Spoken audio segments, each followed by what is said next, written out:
बिस्मिल्लाहिर्रहमानिर्रहीम। अस्सलाम वालेकुम नाज़रीन, लाइव डॉक्टर शाहिद मसूद के साथ मैं हूं नाया अली। नाज़रीन, पाकिस्तान में कोविड-19 से मुतासरा मरीजों की तादाद में ख़तरनाक हद तक इजाफा हुआ। इस हवाले से असद उमर साहब ने आज कहा है कि जुलाई के आखिर तक मुल्क में कोविड-19 के मुसद्दिका केसेस की तादाद 10 से 12 लाख तक पहुँच सकती है, जबकि नैब ने सलमान शहबाज साहब को इंटरपोल के जरिए वापस बुलाने का फैसला कर दिया है। इस समेत दीगर अहम मौज़ूआत हैं जिन पर बात करेंगे। हमारे साथ स्टूडियो में मौजूद हैं डॉक्टर शाहिद मसूद। अस्सलाम वालेकुम डॉक्टर साहब। वालेकुम जी, आपको भी नाज़रीन। डॉक्टर साहब, आज वफाकी वज़ीर बराए मनसूबाबंदी असद उमर साहब कह रहे हैं कि जुलाई के आखिर तक केसेस जो हैं वो 10 से 12 लाख तक पहुंच सकती हैं कोविड-19 से मुतासरा। क्या समझ रहे हैं, क्या हुकूमत आने वाले दिनों में इन हालात के लिए रेडी है? क्या कोई हिकमत अमली वज़ा हो चुकी है? 12 लाख क्यों होंगे, 15 लाख क्यों नहीं होंगे? मतलब कोई फार्मूला अप्लाई कर रहे हैं, कोई साइंटिफिक रिसर्च हो रही है? मतलब ऐसे ही, मतलब ये पता ही नहीं चल रहा कि पीक कब आएगी। कभी पीक कहते हैं मई में आनी थी, फिर वो जून में आनी थी, अब जुलाई में आनी थी, फिर अगस्त में आनी थी, फिर वो भाई ये तो देखें, असद उमर साहब इंतहाई काबिल एहतराम है और नफीस तरीन लोगों में से एक हैं हुकूमत में। वो प्लानिंग के वज़ीर हैं।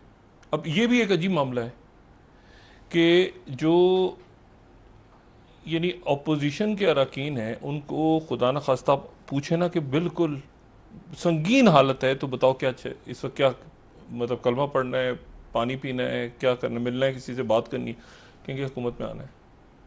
वही इनका हाल है।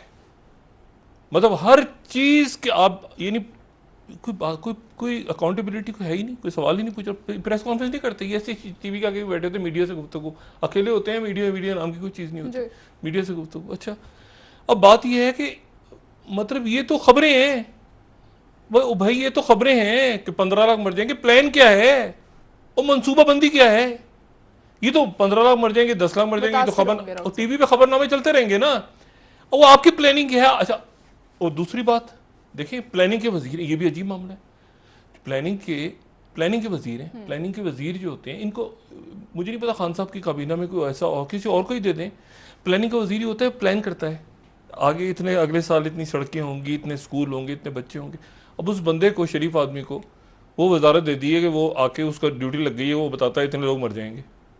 यानी वजीर मनसूबाबंदी, यानी कोई, मैंने कहा ना, कोई गड़बड़ है, कोई बहुत बड़ी गड़बड़ है इस काबीना में।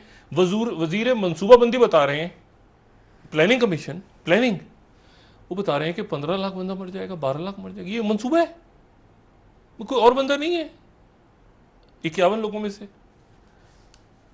तो 12 अल्लाह ताला खैर करे। ये जो टोटल डिस्कनेक्ट है, मुकम्मल तौर पे जो डिस्कनेक्शन है, मैं लफ्ज़ नहीं इस्तेमाल करना चाह रहा, इररिलेवेंट हो गए वैसे तो, लेकिन ये कि डिस्कनेक्ट है इस वक्त इनको सबको। जो मैं बार बार बात कह रहा हूं कि ग्राउंड पे क्या हो रहा है। एक तो सबसे पहले जो पाकिस्तान में हर आदमी जिस बात पे, बुनियादी बात पे पागल कर दिए इन्होंने कि ये एक जगह से टेस्ट पॉजिटिव कैसे आता है, दूसरी जगह से नेगेटिव कैसे आ जाता है। ये कोई इनमें से एक आदमी कोई आके, अब मसला ये कि वो जो प्रेस कॉन्फ्रेंस करते हुए टीवी के आगे होता है ना, तो कोई कैमरामैन ही इनसे पूछ ले कि सर वो सवाल है कि ये एक जगह से पॉजिटिव, दूसरी जगह नेगेटिव, इधर से नेगेटिव, उधर से पॉजिटिव, सरकारी अस्पताल से कराओ तो पॉजिटिव, उधर से कराओ तो नेगेटिव, उधर, ये क्या है? कोई पैमाना है इस मुल्क में? मतलब आप कहें कि जी कोई एक किट है, टेस्टिंग किट है, नहीं, वो भी नहीं है। अच्छा, प्राइवेट हॉस्पिटल्स, अच्छा हॉस्पिटल्स अभी तक, आज मैंने बात की 2-4 जो सरकारी हॉस्पिटल हैं और गवर्नमेंट हॉस्पिटल, जो निजी हॉस्पिटल हैं, उनके तो चांदी लगी हुई है ना। वो तो धड़ाधड़, इनमें से कोई आदमी मजाल है जो हॉस्पिटल में जाके पूछ ले कि यार बिस्तर का कम से कम क्या रखा हुआ है आपने, ऑक्सीजन क्या मिल रही है? नहीं, आराम से, मतलब खान साहब के दाएं बाएं इधर उधर नहीं होना, उनको बताते रहना सब अच्छा है। अब मसला ये है कि उधर वहाँ पर कोई 10,000 का बिस्तर है, कोई 20,000 है, कोई ऑक्सीजन, ये कोई दिमाग ना आगे पीछे थे, अल्लाह खैर सल्ला। अब 12 लाख मर जाएंगे तो प्लानिंग क्या है? मुतासिर होंगे। नहीं, मुतासिर होंगे तो क्या, फिर क्या, व्हाट नेक्स्ट? क्या फिर क्या करें? अच्छा, लोग जो है वो, यानी अच्छा सारा लोगों ने किया है, ये भी अच्छी मसला है। वो कहते हैं ये कुछ नहीं कर रहे, ऑपोजिशन में बैठे हैं वो कहते हैं ये कुछ नहीं कर रहे, ये कहते हैं जो कुछ किया उन्होंने किया, यानी बीच में पब्लिक फंस गई है। मतलब है कि भाई कुछ करें, कुछ बताएं लोगों को। अब ये अगर 2 महीने कोई कोई वर्स्ट केस सिनेरियो होता है ना, कोई वॉर गेमिंग करें, तो बैठ के कि जी हालात कैसे, ये तो टूटना था। ये देखें, ये कोविड से हो गया ना, एक मसनूई सिस्टम दुनिया में बना हुआ था, जाली सिस्टम मीशत का भी। और ये जो मैं बजट के ऊपर मैंने बहुत ज़्यादा कोई बात इसलिए नहीं की कि पता नहीं है कि आने वाले दिनों में क्या होगा। इनसे मैं ये कह रहा हूँ कि ये कम से कम उसका एहसास तो करें कि हमसे कोई गलती हुई। मेरी, मैं सोमालिया में फर्ज करके बैठा हूँ और मैं सोमालिया में कहूँ कि जी यहाँ पर कोविड फैल रहा है, तो सोमालिया का जो या युगांडा का जो भी लीडर है वो मुझे कहे कि जी वो मैं क्या करूँ, वो तो न्यूयॉर्क वाले नहीं बचा सके, तो सोमालिया वाले क्या करेंगे अपने लीडर के साथ, पता है आपको? युगांडा वाले क्या करेंगे अगर वहां पर ये इस तरह की गुफ्तगू हो जाए? ये वो पता है, वो जो 2 साल पहले सदर गया था, वो कहेंगे अच्छा बच्चू तो 2 साल पहले गया था, तो अभी हो ना, तुम क्या कर रहे हो? तो बात यह है कि ये प्लान बनाएं। अब मैं आपको एक बात कह के मैं आगे निकलता हूँ। एक तो अद्वियात का मसला, हॉस्पिटल्स का मसला, ये किट्स को तय कर दें कि ये पॉजिटिव से नेगेटिव कैसे हो रहे हैं लोग, उधर से पॉजिटिव हो जाते हैं, उधर से नेगेटिव हो जाते हैं, कोई छूमंतर है। दूसरी बात यह है कि ये मसनूई निज़ाम टूटना था। आपके दाएं बाएं, मैं जो बात बार बार कहता हूँ ना, रोज़ मैं ये रीजन के इश्यूज भी डिस्कस कर रहा हूँ, उसकी वजह यह है कि पूरा सिस्टम धड़ाम से गिरा है, जिसमें आपकी मीशत भी है। ये जो कैपिटलिज्म का निज़ाम था ना, साम्राज्य निज़ाम, ये कुछ ज़्यादा ही बढ़ गया था। मतलब एक एक आदमी, एक एक बच्चा, एक एक बच्ची जो है, वो 2-2, 3-3, 4-4 मोबाइल लेके उसमें 2-2 सिमें लगा के घूम रहे हैं। अच्छा जी, चॉकलेट कहाँ से आएगी? बेल्जियम से। अच्छा, वो कहाँ से, मक्खन कहाँ से आएगा जी? वो यूएई से। दूध कहाँ से आएगा? फलाने मुल्क से, फलानी जगह से आएगा। ये अच्छा, मतलब लोगों ने कुछ ज्यादा ही, एक जो बुनियादी सी बातें, एक गली में जाएं आप, 2-4 स्कूल हैं बस, अल्लाह अल्लाह खैर सल्ला, सब पढ़ रहे हैं बच्चे आराम से, मेडिकल कॉलेज भरे हुए हैं पूरे मुल्क में, और डॉक्टर्स पता ही नहीं चल रहा आपको किधर है। अच्छा, तो बात यह है कि ये इसने कहीं ना कहीं तो टूटना था। हाउसिंग स्कीमें, स्टॉक मार्केट, इतनी कंपनियां, खुदाया मेरे खुदा, पता नहीं क्या, जो बुनियादी थोड़ा सा आपने बुनियादी काम करने, वो भी देखिए। अब उसको भी अगर ये ठीक कर लेना कि बाहर से जो सामान आ रहा है, उसको सामान को आप नहीं बना सकते, कि बना सकते हैं, लेकिन आपने हर चीज बाहर से, मक्खन बाहर से आ रहा है। अच्छा, अभी मैं देख रहा था मैरिज हॉलों पे टैक्स, ओ भाई मैरिज कहाँ हो रही है, पता नहीं हो रही है नहीं हो रही, जो मुझे तो पता था, बताया था किसी ने कि ये सोशल डिस्टेंसिंग पे अमल हो रहा है, तो उनके ऊपर टैक्स लगा दिया है, उसके ऊपर टैक्स लगेगा, उसके ऊपर नहीं होगा। तो एक दफा जरा संजीदा होकर थोड़ा बैठे तो फिर बात बने। ये आने वाले दिनों में जो 12 लाख हो जाएंगे तो क्या होगा, तो फिर क्या होगा मुझे बताएं। 15 लाख हो जाएंगे, अच्छा अगस्त तक पीक आएगी, तो पीक तक ये लोग ऐसे घूमते रहेंगे, लोग मरते रहेंगे, घूमते रहेंगे, और इनमें से कोई बीमार हो जाएगा तो उसके उसी की खबरें चलती रहेंगी, नीचे पब्लिक मरती रहेगी, उनको पूछने वाला नहीं है। उसने उसको फोन करके तबीयत पूछी, उसने उसको फोन करके मुबारकबाद दी, उसने कहा मैं तबीयत खैरियत से, टिकट, ब्रेकिंग न्यूज चल रही है टीवी भाई, और जो लाखों मर गए लोग, हजारों। तो ये जो है ना, ये मेरे ख्याल से थोड़े दिनों के अंदर ये इनको ठीक करना पड़ेगा अपने आप को, क्योंकि हालात जो है वो इस तरफ जा रहे हैं कि इनको संजीदा होना पड़ेगा। अच्छा देखें, ये अब खत्ते में क्या हो रहा है, ये पाकिस्तान की, आप यूं समझें कि आग ऐसे लगी हुई है चारों तरफ। अमेरिका में देखा आपने, उन्होंने फिर एक सियाफाम को मारा है, उनकी पुलिस वालों ने फिर वहां पे अटलांटा के अंदर हंगामे शुरू हो गए नए सिरे से। अच्छा, वो रहे। अच्छा, उसके बाद अफगानिस्तान में क्या हो रहा है? अफगानिस्तान में 79 लोग मर गए 2 हफ्ते में, 89। आपका पीस प्रोसेस सारा, उनकी नेशनल सिक्योरिटी काउंसिल जो है, आज उनके वजीर जो वजारत दाखिला है, उन्होंने कहा है कि कोई अमन पीस वीस की यहाँ पे बात नहीं हुई तालिबान वालिबान की, और ये तो 90। डॉक्टर साहब, पीस डायलॉग का क्या हुआ? नहीं वो खत्म, वो आज उन्होंने सरकारी तौर पर वजारत दाखिला ने कहा है कि 89 उनके तरफ से कहा गया कि 89 लोग यहाँ मरे हैं, और 222 हमले हुए हैं एक हफ्ते में। तो उसकी जिम्मेदारी, और ये तो कोई पीस की तरफ नहीं जा रहा। सेनेट के अंदर, अमेरिकन सेनेट में सवाल खड़ा हो गया कि फौजों का इनखला किस बुनियाद पे किया गया, वगैरह वगैरह सारे मामला। तो अफगानिस्तान के हालात खराब हैं। दूसरी तरफ देखें, एक बात मैं आपको बताऊं, ये हम कह रहे हैं ना, एक निजाम टूट रहा है पूरा। ये कौन सा निजाम है? 1947 में पाकिस्तान बना। अच्छा, 1947 में पाकिस्तान बना, तो पाकिस्तान बनने से पहले क्या हुआ? कुछ हुआ ऐसा जिसके नतीजे में पाकिस्तान बना? और पाकिस्तान बनने से पहले यह हुआ कि दूसरी जंग अजीम खत्म हुई। ठीक है, दूसरी जंग अजीम खत्म हुई। दूसरी जंग अजीम खत्म हुई, तो दूसरी जंग अजीम में जीता कौन? कुछ लोग जीते होंगे, कुछ लोग हारे होंगे। जीता कौन? अमेरिका जीत गया, बरतानिया जीत गया, सोवियत यूनियन जीत गया, और उसके साथ जो है वो फ्रांस जीत गया। ठीक है, हारा कौन? इटली हार गया, जर्मनी हार गया, हिटलर, और उसके बाद जो है वो ये मुल्क हार गया और जापान हार गया।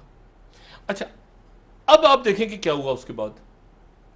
उसके बाद ये हुआ कि जो 4 मुल्क जीते हैं, यानी अमेरिका, सोवियत यूनियन, बर्तानिया और फ्रांस, उनमें से एक मुल्क जो है उसका जो उस वक्त सरबराह थे स्टालिन, ठीक है। स्टालिन ने, और स्टालिन जो थे वो कम्युनिस्ट। अब ये भी एक सवाल है कि हिटलर से उनका फड्डा ना होता तो क्या सोवियत यूनियन सुपर पावर बनता नहीं बनता। बहरहाल हिटलर की भी एक शामत आई हुई थी, उसने पंगा ले लिया। अच्छा, अब हुआ क्या है उसके बाद? उसके बाद ये हुआ कि वो स्टालिन जो था कम्युनिस्ट, ये कम्युनिज्म की मैं बात इसलिए कर रहा हूँ कि चीन और ये फड्डे आपके सर पे खड़े हुए हैं इस तरफ, जो मूवमेंट चल रही हैं। उसके बाद स्टालिन ने कहा कि दुनिया ऐसे चलेगी कि साम्राज्य निज़ाम खत्म होगा।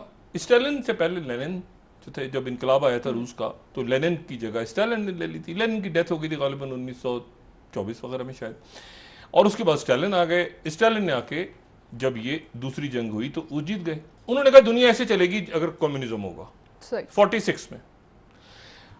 उससे पहले चर्चिल साहब जो थे, बरतानिया भी तो जीता है, चर्चिल ने कह दिया जाके अमेरिका में, मिसूरी में गालिबन स्पीच हुई, उन्होंने कहा कि आयरन कर्टन बनाना जरूरी है, ये कम्युनिस्ट जो है इनके और हमसे बचने के लिए एक आयरन कर्टन, एक आयनी दीवार बननी जरूरी है। और उसके बाद जो ट्रूमन थे अमेरिका के, उन्होंने कह दिया कि दुनिया का सबसे बड़ा खतरा, ट्रूमन डॉक्ट्रिन को, दुनिया को सबसे बड़ा खतरा जो है वो कम्युनिज्म से है, कि कम्युनिस्टों से है। अच्छा जी, अब जनाब सर जंग शुरू हो गई।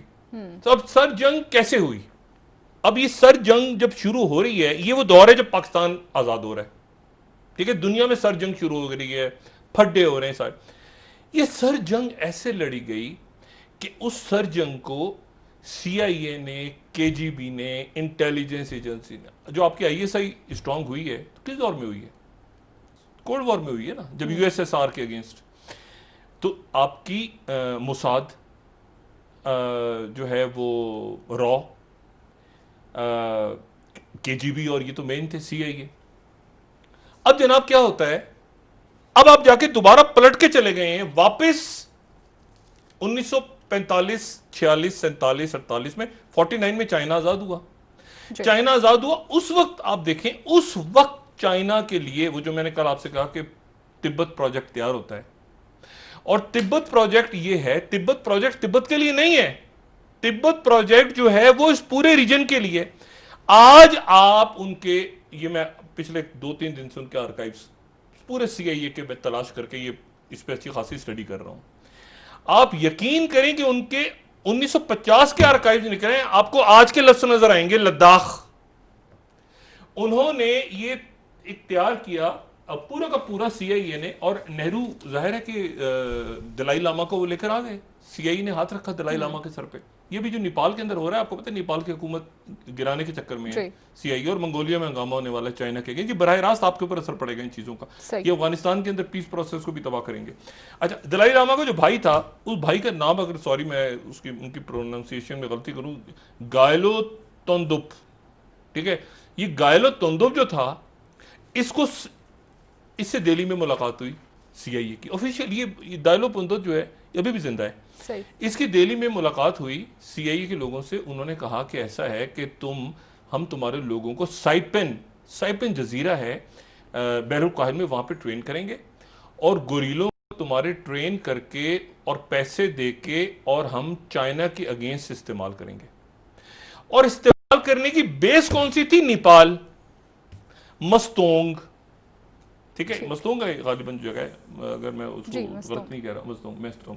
अच्छा, वहां पर वो उन्होंने एग्जैक्ट वही जगह जहां पर इस सारे हंगामे हो रहे हैं, ये मेस्टोंग में इन्होंने कंपास गोरिल्लों की मदद हासिल की। 2,500-3 हजार लोग इन्होंने, 4,000 लोग उस वक्त का न्यूयॉर्क टाइम्स ढूंढा। ये कमाल देखा, ये न्यूयॉर्क टाइम्स है, अब पता नहीं हमारे पास स्लाइड उसकी तैयार है कि नहीं। वो न्यूयॉर्क टाइम्स जो है वो है 1952 का या 56 का। उसमें वो न्यूयॉर्क टाइम्स में वही कहते हैं कि जी यहां पर आने वाले हैं किसी भी वक्त, यहाँ पर उनका फॉरेन मिनिस्ट्री कह रही है नेपाल की, वो कह रही है कि एक जहाज उतरा है, जहाज में से कुछ 4000 गोरिल्लों को उतारा गया है। ये न्यूयॉर्क टाइम्स में 4000 गोरिल्लों को उतारा गया है, और 4000 गोरिल्ले जो हैं वो चाइना के अगेंस्ट हमारी सरजमीन से इस्तेमाल हो रहे हैं। अच्छा, उसके बाद वो चाइना ने फिर हमला कर दिया। एक हद तक वो देख सकते थे ना, दलाई लामा को पैसे दे रहे हैं, गोरिल्ले ट्रेन हो रहे हैं, चीन के अंदर बदअमनी फैला रहे हैं, तिब्बत में बदअमनी फैला रहे हैं, हर जगह गड़बड़ हो रही है। तो उसके बाद ही हुआ कि उन्होंने ये कहा कि चीन ने हमला कर दिया। अच्छा, अब चाइना बेस कैंप कौन सा था जहां से चाइना से हंगामे हो रहे थे? उन्होंने तिब्बत पे कब्जा किया, तिब्बत उनका हो गया, अक्साई चंद ले लिया उन्होंने। अब ये जो नेपाल के अंदर हुआ है, ये नेपाल के अंदर आपको पता है ना, उनकी पार्लियामेंट ने नया नक्शा मंजूर कर लिया। बिल्कुल, ये नया नक्शा जो मंजूर हुआ है, ये एक पार्लियामेंट ने किया है जो पिछले 10-12 सालों में वजूद में आई। उससे पहले वहां बादशाहत थी, वहां बादशाहत थी, और बादशाह जो थे वो हिंदू रियासत थी। नेपाल एक हिंदू रियासत थी। अब जो बीजेपी है वो कहती है कि नेपाल को वापस हिंदू रियासत बना दिया जाए, क्योंकि बादशाह हिंदू था। दलाई लामा जो हैं वो बुद्ध मत के एक ऐसे मसलक से ताल्लुक रखते हैं जिसको लाइमीस कहा जाता है, जो हिंदुइज्म से ज्यादा कुर्बत रखता है। चीन में जो बुद्ध मत है वो तिब्बत के बुद्ध मत से अलग है। वहां हैंस बुद्ध मत है, यहां पे लाइमीज बुद्ध मत है। यानी यहां पे ये है कि अगला जन्म होगा, फिर अगला जन्म होगा, फिर अगला जन्म होगा। अब इस पूरे खेल को, अब आप कहेंगे नेपाल का पाकिस्तान से क्या ताल्लुक है? नेपाल का पाकिस्तान से ताल्लुक यह है कि जब आर्टिकल 370 लागू हुआ, ये 370 जिसके ऊपर चाइना ने अपनी जगह सारी लिए आके, उसी वक्त नेपाल ने भी कहा कि ये जो आपके ये जो सारा इलाका है, ये इलाका तो हमारा है। और नेपाल ने उसके बाद, उस वक्त नेपाल चुप रहा, क्योंकि गालिबन नेपाल को चाइना की तरफ से ओके नहीं था। चाइना की तरफ जैसे ओके किया, वो आगे बढ़े, उन्होंने रोड्स ब्लॉक की और नया नक्शा अप्रूव करवा लिया। अब मेरा जो कहना है, असल बात जो मैं कहने जा रहा हूं कि सर जंग नहीं शुरू हो गई है ना, तो ऐसे लड़ाइयां मार कुटाइयां तो नहीं होंगी ना। आमने सामने की मिसाइल चला दिए, चल भी सकते हैं, अल्लाह ना करे। वो क्यूबा का क्राइसिस पैदा हो गया था, फेडरल कास्ट्रो आ गया 59 में, तो बड़ा सेटबैक था, बहुत बड़ा सेटबैक कि फेडरल कास्ट्रो कहां से आ गया, तो कम्युनिस्ट आ गया, बिल्कुल बैकयार्ड में बैठ गया आके अमेरिका की। और उस वक्त परेशान हो गए वो जॉन एफ कैनेडी, उन्होंने इसको घेरो से रियासत को, उन्होंने वॉरशिप्स वगैरह भेज दिए, उसी वो उधर लगे हुए थे, तो यहाँ चाइना ने 62 में अटैक कर दिया। अब मसला ये कि ये जंग लड़ेगा कौन? ये जंग लड़ेंगी आपकी एक तो फौजें साइबर स्पेस में, दाएं बाएं आगे पीछे, और लड़ेंगी आपकी इंटेलिजेंस एजेंसी। CIA क्या सोच रही है इस वक्त? देखिए, इंपॉर्टेंट बात यह है कि चाइना आगे बढ़ गया है ना। चाइना ने आगे बढ़ के उन जगहों पे जहां पर तिब्बत, ऑपरेशन तिब्बत CIA का 49-50 में स्टैब्लिश हुआ था, और लाओस में लोगों को याद होगा, यहां पे वो गोल्डन ट्रायंगल से यहां से ओपियम जाती थी पूरी दुनिया में। एक एयर अमेरिका भी बनी थी, CIA ने पूरी एक वो बना ली थी यहां से ओपियम ले जाने के लिए। सवाल यह है कि यहां पर अब इंटेलिजेंस की लड़ाइयों में, जो हसास अदारों की लड़ाइयां हैं, जो सिक्योरिटी फोर्सेस हैं अफगानिस्तान में, उन्होंने अमन प्रोसेस होने नहीं दिया। यहां अब मोदी को अमेरिका क्या कह रहा है? क्या कह रहा है कि तुम चुप करके खामोशी से बैठे रहो और जो कुछ चाइना करता जा रहा है उसको बर्दाश्त करते रहो? ऐसा नहीं हो रहा। ये जो नेपाली फोर्सेस भी मुतनाज़ इलाकों में दाखिल हो चुके हैं। एक ब्रेक ले लेते हैं, वापस आके सवाल से। ये वाला जो बुलेटिन है, ये जो है, इसको थोड़ा सा बड़ा करेंगे। एग्जैक्ट इसमें लद्दाख, इसमें लफ्ज इस्तेमाल हुए हैं। ये जो बुलेटिन है, ये पुराने डॉक्यूमेंट्स, ये 59 का बुलेटिन, इसमें लफ्ज इस्तेमाल हुए हैं वो Ladakh, Chinese protest, Kashmir claim by both governments. ये 59 का ये है, और इसमें ये स्टेटमेंट बता रहे हैं 17 इंडियंस को पकड़ के मार दिए चाइना के लोगों ने। वो LAC के पास, LAC तो नहीं थी उस वक्त, लेकिन वो तिब्बत के पास गए हैं और वहां पे 17 लोगों को मार दिए मुतनाज़ इलाकों में।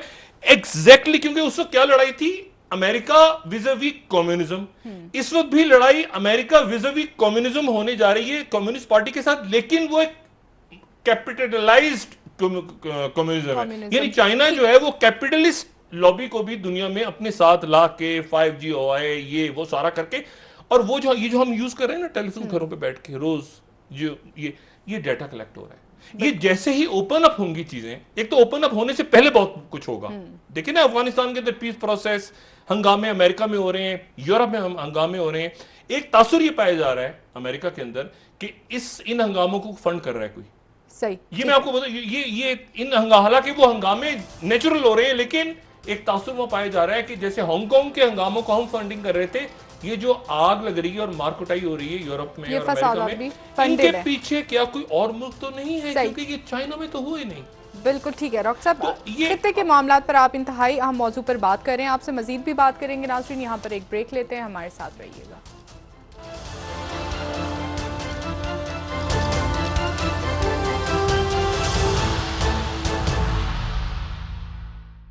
वेलकम बैक नाज़रीन। जी डॉक्टर साहब, पाकिस्तान में वबा से तो निमट ही रहे हैं, उसके साथ मुआशी बहरान अपनी जगह है, दीगर मसाइल के साथ साथ अब इस तरह से अगर हम इलाके और इस रीजन के हालात को देख रहे हैं तो क्या समझते हैं कि आने वाले दिनों में पाकिस्तान पर इसके क्या असरात हर चीज़ एक दूसरे के साथ कनेक्टेड है, हर चीज़। यानी पाकिस्तान की जो मईशत है वो बरह रास्त कनेक्टेड है पाकिस्तान की सिक्योरिटी के हालात से। सिक्योरिटी के हालात जो है वो मईशत के साथ, उनका दुनिया कब खुलेगी, हॉस्पिटल्स के अंदर क्या प्रायोरिटी क्या है, हुकूमत पहले या जो भी हमारे अकाबरीन हैं वो पहले अपनी प्रायोरिटी सेट करें। ऐसा ना हो कि लोगों की जानें भी चली जाएं और वो पता चला कि मईशत भी नहीं खड़ी हुई। तो ये पिरामिड जो ऐसे करके हराम है ना, तो पिरामिड की बेस की तरफ नजर डालें कि जो बेस है वो जिन लोगों की है उसके ऊपर तवज्जो दें, बजाय इसके कि वो जो पिरामिड है, जो हराम है, उसके जो ऊपर बैठे हुए लोग हैं, चार जब्त कर ले, बड़े बड़े जो बनाए हुए फैक्ट्रियाँ, शुगर फलाना दिमागना, ये वो सारे वो लोगों को देखिए। असल बात, और दूसरी बात है कि डांटना बंद कर दें, सख्ती करेंगे। लोग मरे जा रहे हैं बेचारे, लोगों के पास रोटी नहीं है, नौकरियां चली गई, हम सख्ती करेंगे, आप पे सख्ती करेंगे, आप पे सख्ती करें। एक तरीका होता है बात करने का, SOPs हैं, आप बराए कर हम ऐसा करें, सॉफ्टवेयर में बात करते हैं, हम आप पे सख्ती करेंगे। हैं कौन सख्ती करेंगे लोगों पे?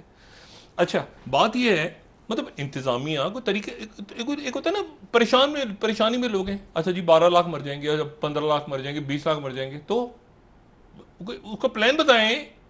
ये तो खबर, मैंने कहा ना खबरें हैं ये तो, अब प्लान बताएं कोई। ये मेरे ख्याल से खान साहब आने वाले दिनों में इस तरफ जाएंगे, और अच्छा है कि उन्होंने लाहौर और कराची और ये दौरे शुरू किए, तो उनको ज़रा अंदाज़ा होगा कि ग्राउंड पे हालात जो हैं वो उनको जो बताया जा रहा है उससे कितने मुख्तलिफ हैं। अच्छा, अब ये जो मैंने बात की ना कि यहाँ पर अब फिर दोबारा सर्जिंग शुरू हो गई है, मुझे खुदा जाने इसका मेरे पास जवाब नहीं है। मुख्तलिफ लोगों से बात हुई, पाकिस्तान में भी, इंडिया में भी और मगरिब में भी। मैंने उनसे कहा, मैंने कहा ये बताएं मुझे कि जो मोदी है, अमेरिकन डीप स्टेट ने मोदी को डंप तो नहीं कर दिया? मैंने कहा क्यों? मैंने कहा मुझे समझ नहीं आ रही कि एक रियासत है और रियासत के डीप स्टेट में CIA 1950 में 1900, और ये जो क्लिपिंग थी अखबार की, काइंडली दिखाइएगा, ये 1962 का अखबार है, फरवरी 1962 के न्यूयॉर्क टाइम्स। ये 1962 का फरवरी का अखबार है, और इस अखबार में कहा कि India face threat to Nepal by red China over Tibet. Exactly आपको वही चीजें नजर आ रही हैं। तिब्बत का वो इलाका, वो बता रहे हैं कि जी यहाँ पे गुरीले उतर गए हैं, वो चाइना में जा रहे हैं। इसके थोड़े दिनों के बाद चाइना ने अटैक कर दिया था, इस खबर के आने के बाद। ये इस खबर का बहुत बड़ा रोल है। अब मुझे ये बताएं कि कैसे मुमकिन है कि सैटेलाइट्स का दौर है, इंडियन आर्मी कह रही है बैठी हुई कि जी हमें तो पता ही नहीं चला गलवान वैली में क्या हुआ है, हमें तो पता ही नहीं चला। अच्छा, गलवान वैली में अचानक नहीं आए, उन्होंने पक्के कंक्रीट वो परमानेंट अपने ढांचे बना लिए वहां पे, उनके फोर्सेस बैठ गई आके।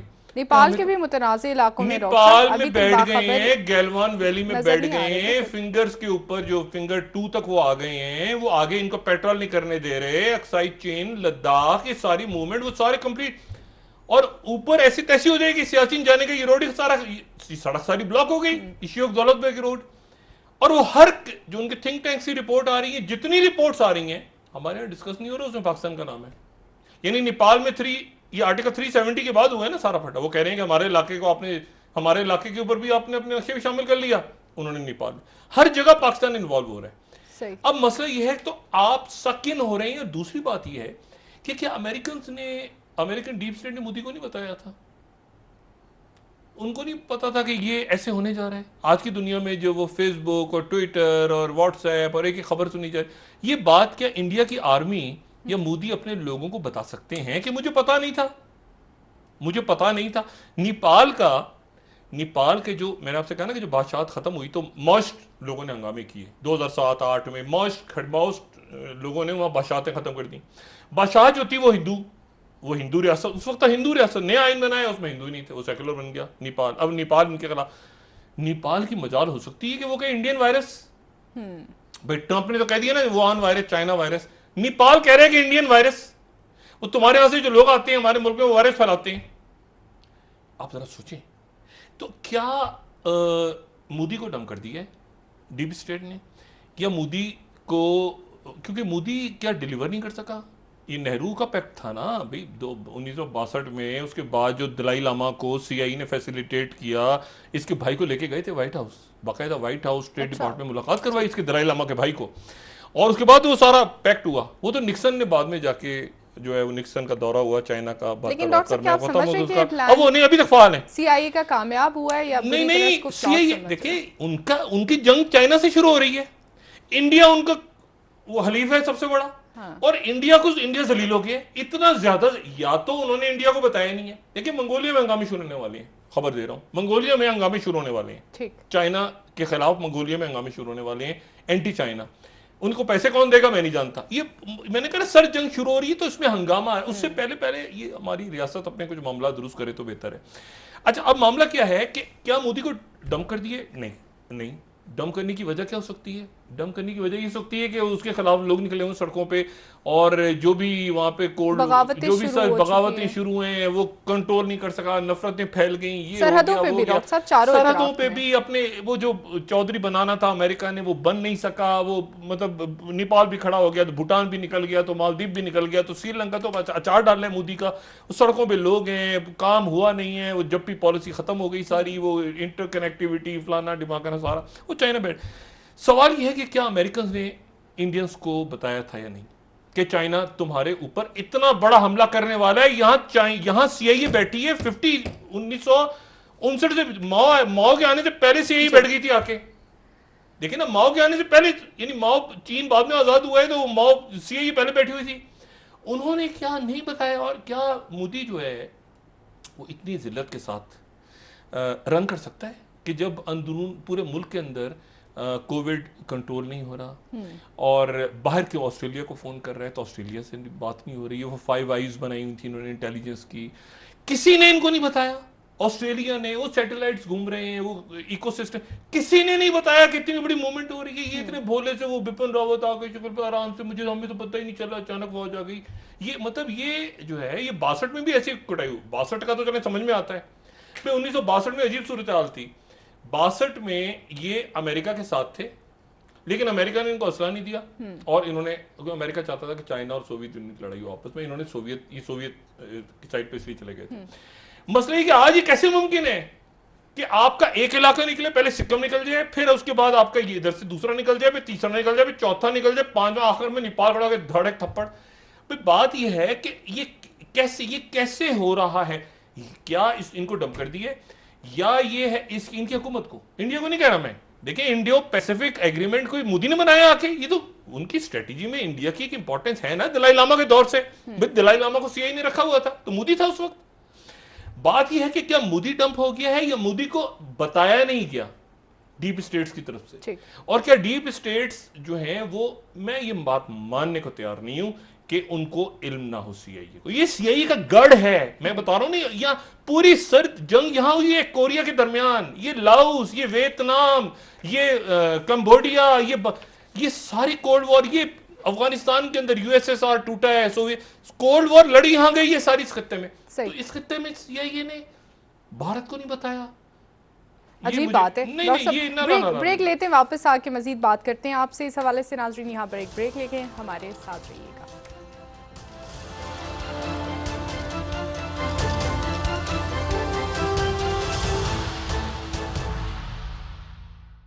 वेलकम बैक नाजरीन। जी डॉक्टर साहब, बहरान के हवाले से असद उमर साहब ने भी जैसे कहा कि आने वाले दिनों में बहरान बढ़ने वाले हैं और कोविड-19 के केसेस में भी इजाफा होने जा रहा है। क्या आप समझते हैं कि पाकिस्तान इन बहरानों से निकलने के लिए तैयार है? इंशाल्लाह पाकिस्तान तो निकल जाएगा, इंशाल्लाह पाकिस्तान निकल जाएगा। इस पूरी दुनिया और इस पूरे खत्ते में पाकिस्तान का बड़ा अहम किरदार है, और वो किरदार जो है वो किसी ने बैठ के लैंगले में या बीजिंग में या के ब्लॉक में नहीं लिखा हुआ, वो जो है वो कुदरत की तरफ से पाकिस्तान का एक किरदार है, रोल है। और बड़े बड़े बहरानों से पाकिस्तान ने, आप तसव्वुर करें कि पाकिस्तान न्यूक्लियर है, न्यूक्लियर पावर है, और ये बीच में लुचे लफंगे आके ये स्टील मिलों को तबाह ना करते, लूट खसूट ना करते, तो पाकिस्तान ने बहुत आगे होना था। और अच्छा है तो एक दफ़ा निज़ाम ये एक दफ़ा गिरे, ख़त्म हो, जो होना है हो, और उसके बाद लोग आगे निकलें। एक्सपोज हो रहा है सिस्टम, लेकिन इसमें ज़ाहिर है तशद्दुद भी हो सकता है। ये उधर जो आपको नज़र आ रहा है, लेकिन वो बॉयल अप हो रहा है। मैं बार बार बताता हूँ कि वो मशरिक़ वस्ता के अंदर वो जो डील ऑफ द सेंचुरी है, उसके नतीजे में वहाँ पे वो बॉयल अप होगा। यूरोप बॉयल अप है, बॉयल अप से मुराद लोग सड़कों पे हैं, अमेरिका में लोग सड़कों पे हैं, हांगकांग में लोग सड़कों पे हैं, चाइना ये इंडिया के दरमियान इसी दौरान साउथ चाइना सी, ये कोविड के दौरान ही हो रहा है ना। दुनिया मूव कर रही है, एस्टेब्लिशमेंट मूव कर, रियासतें मूव कर रही हैं। अब हुकूमत जो है वो बराह करम अवाम की बात सुन रहे हैं। लोग जो हैं वो मतलब लोगों से एक तो नरमी से बात करें, हम आप पे सख्ती करेंगे, हम आप पे, लोग परेशान हैं, लोग बहुत परेशान हैं, उनसे आके उनकी ढारस बंधाएं। वो देखते हैं ना अपने हुक्मरानों को अपने दरमियान, खुश होते हैं। यानी कि वो एक खास अल्लाह ताला सेहत दे। शेख रशीद साहब को आधी दुनिया ने फ़ोन कर दिया, ट्रम्प का ही रह गया शेख फ़ोन आना, अल्लाह ताला उन्हें सेहत दे। तो बात यह है कि जब लोगों को, वो अभी तक PIE का मलबा ही नहीं उठा जहाज़ का। यानी देखिए, जो मैं रोज़ याद दिलाता हूँ कि शायद किसी को शर्म आ जाए, मगर कोई कहीं होगी तो वो भी गायब हो गई है, अद्वियात की तरह, चीनी की तरह मार्केट से शर्म आया अभी। तो बात यह है कि अवाम के साथ उनके इश्यूज़ क्या, बुनियादी इश्यूज़ इस वक्त क्या है। एक तो परेशान है, एक तो उनको टाइम लाइन दें, एक ऐसे ही उनको बता दें, तसल्ली हो जाए ना। अब ये कि हर दूसरे दिन अगर आप बताएंगे आगे 12 लाख मर जाएंगे, 15 लाख मर जाएंगे, ये भाई तो करें क्या करें, फिर लोग क्या करें? फिर आप सख्ती करें, आप एहतियात करें, भाई लोग क्या करें लोग भाई। तो बात यह है कि वो जहां पर आपने टैक्सेस लगाने हैं, जिनसे आपने पैसा पकड़ना है, उनको आप कुछ कह नहीं सकते, उनसे आप कुछ कह नहीं सकते। दुकानों पे जो कीमतें, जिसकी मर्जी अस्पतालों में टेस्ट, ये मैंने आपसे कह रहा है, एक टेस्ट पॉजिटिव, एक टेस्ट नेगेटिव, एक टेस्ट पॉजिटिव, वही टेस्ट दूसरी जगह से नेगेटिव। ये इमरान खान साहब को ठीक करना पड़ेगा फौरी तौर पर। दूसरी बात यह है कि यहां पर खित्ते में जो मैंने आपसे बात की, ये देखना बहुत इंपॉर्टेंट है कि इंडिया किस तरह रिएक्ट करता है। इंडिया को या तो उन्होंने अमेरिकन, अगर तो डीप स्टेट साथ, मैं ये नहीं कह रहा कि छोड़ दिया है, डंप कर दिया है, लेकिन कुछ उसको बेवकूफ सा बना दिया दुनिया के सामने। मतलब अजीब सा एक बोंगा सा आदमी है जो कह रहा है कि मैं पूरी दुनिया में राज करता हूं। नहीं, वो अजीब सा है ना, नेपाल गालियां तेरे खड़ा होकर। यानी आप सोचे ना, नेपाल कह रहा है इंडिया वायरस, हम बातचीत करेंगे, हम उसको समझ ही कुछ नहीं आ रहा। तो बात यह है कि या तो उसको डंप कर दिए, या उसको प्रोवोक कर रहे हैं कि तुम कोई एक्शन लो। और वो एक्शन क्या लो? वो एक्शन वो लो कि ये जो LOC के बारे में खबरें आ रही हैं, या ये मास्क खोलो, या कोई फॉल्स फ्लैग होगा, या कोई और वाकया होगा, कोई ना कुछ सानिया वाकया इस दौरान इस खत्ते में होगा। यहां तक जाके मामला खत्म नहीं होते। ये जब सर जंग होती है ना, सर जंग, ये मिसाइल नहीं मारते एक दूसरे के ऊपर, एसेसिनेशंस, ब्लास्ट, हंगामे, शोरिशें, प्रोपेगेंडा, फॉल्स फ्लैग, ये सारा। अब अफरत, मैं यहां बैठ के मैं आपसे कह रहा हूं कि मंगोलिया में प्लान हो रहा है, मंगोलिया में अभी से प्लान हो रहा है हंगामों का, कि चाइना के अगेंस्ट जो है वो हंगामे खड़े कर दिए जाए मंगोलिया के साथ, उनकी सरहद, और रोका जाए वहां से दूसरा रोड जो निकल रहा है उनका, वन बेल्ट वाला। तो बात यह है कि अब इसमें पाकिस्तान के अंदर इंशाल्लाह से निकलेंगे, इंशाल्लाह अवाम के साथ थोड़ा सा हमारी जो पॉलिटिकल एलीट है और लीडरशिप है वो राब्ता करे, जो इतना मुश्किल काम नहीं है, इतना मुश्किल काम नहीं है, थोड़ा सा शहद की दलदल से दूर और आवाम के दरमियान बहुत शुक्रिया। नियत ठीक है ना इमरान खान साहब की, तो बस ठीक है, जब नियत ठीक है तो फिर काम होना चाहिए ना। ठीक हो गया। बहुत शुक्रिया डॉक्टर साहब। नाज़रीन, प्रोग्राम का वक्त खत्म हो गया है। कल इंशाल्लाह दोबारा आपसे मुलाकात होगी। मुझे नायला अली को इजाजत दीजिए। अल्लाह हाफिज़। अपना दोस्तों, रिश्तेदारों, गिरदोनवाह के लोगों का सब ख्याल रखिएगा। अल्लाह हाफिज़।